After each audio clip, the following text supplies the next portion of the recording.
Hi, நான் உங்க புனிதா. நான் ரொம்ப நல்லா இருக்கேங்க. நீங்க எப்படி இருக்கீங்க? என்னோட ஃப்ரெண்டு ரொம்ப டேலண்டான திறமையான ஒரு பொண்ணுங்க. ஆனா அவங்க என்கிட்ட ஒரு விஷயம் சொல்றாங்க. என்னன்னா, நான் என்ன செஞ்சாலும் என்ன நிறைய பேர் கவனிச்சுக்கிட்டே இருக்காங்க. நான் அடுத்து என்ன செய்ய போறேன் அப்படின்ட்டு உத்து பார்க்குறாங்க. என்னையே வாட்ச் பண்றாங்க. சில பேரு ஸ்பை, இந்த ஒற்றர்கள் சொல்லுவாங்க இல்லையா? ஸ்பை வச்சு கூட என்ன பார்த்துட்டு இருக்காங்க. ஸோ என்னால தைரியமா எதையுமே செய்ய முடியல. வெளிப்படையா எதையுமே பேச முடியல. எனக்கு ரொம்ப பயமா இருக்கு. அதனாலே நான் எதுவுமே செய்யறது இல்ல. ஒருவேளை நான் தோத்து போயிட்டேன்னா, என்ன பார்த்துக்கிட்டு இருக்காங்கல்ல, அவங்கலாம் என்ன ஏளனமா பார்ப்பாங்கல்ல, சிரிப்பாங்கல்ல, எனக்கு அசிங்கமா போயிடுமே. ஸோ நான் எதையுமே செய்ய மாட்டேங்கிறேன் அப்படின்னு சொல்றாங்க. அவங்களுக்கு நான் என்ன பதில் சொல்றேன் அப்படின்னா, நீங்க முதல்ல மத்தவங்கள பார்க்கறத நிறுத்துங்க. நீங்க எப்ப மத்தவங்கள கவனிக்கிறீங்களோ அப்பதானே அவங்க உங்கள கவனிக்கிறாங்கன்றதே உங்களால கண்டுபிடிக்க முடியும். கரெக்ட்டா? அவங்க என்ன எப்படி பார்க்குறாங்க, இவங்க என்ன எப்படி பார்க்குறாங்க அப்படின்னு நாம மத்தவங்க மேல கவனத்த வைக்கிறோம். அப்படி வைக்கும் பொழுது தான் அவங்க பார்வைகள் நம்ம மேல வர்றதே நமக்கு தெரியும். கரெக்ட்டா?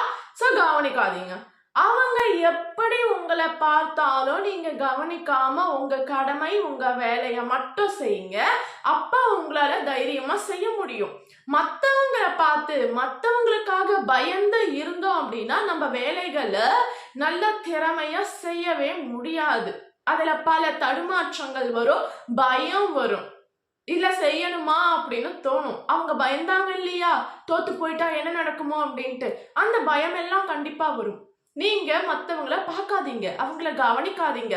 அவங்க உங்கள பார்த்தா பரவால்ல. நீங்க பார்த்தா தான் உங்களுக்கு அது தெரியும். நீங்க அத கவனிக்காதீங்க. உங்களோட முழு நேர கவனமும் உங்களோட செயல்கள்ல மட்டும்தான். உங்களோட எண்ணங்கள், நீங்க என்னவா ஆக ஆசைப்படுறீங்களோ அந்த எண்ணங்கள் மேல மட்டும்தான் இருக்கணும். அப்படி இருக்கிறப்போ உங்களுக்கு இந்த பயம் வராது. ஒரு விஷயம் தெரிஞ்சுக்கோங்க. இந்த உலகத்துல நாம எந்த மொழிக்கு போனாலும் என்ன செஞ்சாலும் நம்மள 4 பேரு வாட்ச் பண்ணிக்கிட்டு தான் இருப்பாங்க. என்ன பண்றாங்க அவங்க? என்ன பண்றா அவ? அடுத்து என்ன பண்ண போறா? என்ன பேச போறா? எப்படி நடக்க போறா? அப்படின்ட்டு நம்மள வாட்ச் பண்ணிக்கிட்டு தான் இருப்பாங்க.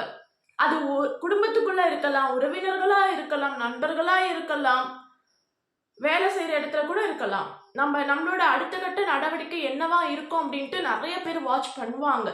அவங்களுக்கு நீங்க ஒரு பதில் கொடுக்கணும்னா, நீங்க பெஸ்ட் அப்படிங்கிற ஒரு பதில தான் கொடுக்கணும். கரெக்ட்டுங்களா? அப்போ அவங்க எல்லாரையும் நம்ம பார்த்து பயந்துகிட்டு இருக்கும் பொழுது, நம்மளால நம்ம பெஸ்ட்டா குடுக்கவே முடியாது. கரெக்ட்டுங்களா? ஸோ நீங்க உங்க பெஸ்ட்டை குடுக்கணும் அப்படின்னா, உங்கள பார்க்கக்கூடிய, உங்கள கவனிக்கக்கூடியவங்கள நீங்க கவனிக்காம, உங்க கடமைய மட்டும் செய்யுங்க. அப்போ மட்டும் தான் நீங்க பெஸ்ட்டா இருக்க முடியும். புரியுதுங்களா உங்களுக்கு? ஸோ யாரையுமே பார்க்காதீங்க. அவங்க உங்கள பார்க்குறது உங்களுக்கு தேவை கிடையாது. உங்க வேலைய மட்டும் நீங்க செஞ்சீங்கன்னா, கண்டிப்பா சக்சஸ் உங்களுக்கு கிடைக்கும். இந்த ஒரு வீடியோ உங்களுக்கு பிடிச்சிருக்கு அப்படின்னா லைக் பண்ணுங்க. அண்ட் முடிஞ்சா சப்ஸ்கிரைப் பண்ணுங்க. முக்கியமா கமெண்ட் பண்ணிடுங்க. Thank you.